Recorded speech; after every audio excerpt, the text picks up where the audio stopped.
Hello friends, welcome to my channel Jajabas Blog. So আজি বহুত দিনৰ পিছত আপোনালোকৰ ওচৰত এটা ভিডিঅ' লৈ আহিলোঁ. আজি থাম্বনেইলটো চাই গম পাইছেই চাগে আজিকালি মানে পৰিস্থিতিৰ ওপৰতে লৈ আহিছোঁ এটা ভিডিঅ' যিটো বৰ্তমান সময়ত ফিল্ডত বহুত কম সংখ্যক ল'ৰা ছোৱালী দেখা পোৱা যায়. আজি আপোনালোকক মই দেখাম এই ভিডিঅ'টোৰ জৰিয়তে যে এতিয়া চাওক বৰ্তমান কিমান বেছি ল'ৰা ছোৱালী নাই, ইয়াতে কেইটামানে আহিছে আৰু অলপত আহিব. আজিৰ পৰা 2-3 বছৰ আগতে এনেকুৱা পৰিস্থিতি নাছিলে. আজিকালি ল'ৰা ছোৱালী ঘৰৰ পৰাই ওলাব নিবিচাৰে, বিশেষকৈ মোবাইল কম্পিউটাৰ ভাৰ্চুৱেল লাইফটোৰ লগত চব বেছিকৈ জড়িত হৈ পৰিছে. তাৰ বাবে বিভিন্ন ধৰণৰ ফিজিকেল এক্টিভিটিৰ পৰা দূৰত থাকে, তো নিজকে ফিট ৰাখিব নোৱাৰে.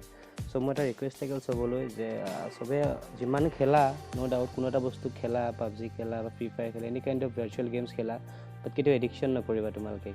ফিজিকেল এক্টিভিটিবোৰ কৰিবৰ কাৰণে সদায় ওলাই আহিবা ফিল্ডত 1-2 ঘণ্টাৰ কাৰণে খেলিব লাগে. জাষ্ট এইটোৱে আৰু ভিডিঅ'টো মটিভ আছিলে. তো চাই কেনেকুৱাই জনাব, ভাল লাগিলে লাইক শ্বেয়াৰ আৰু কমেণ্ট কৰিব নাপাহৰিব. Thank U.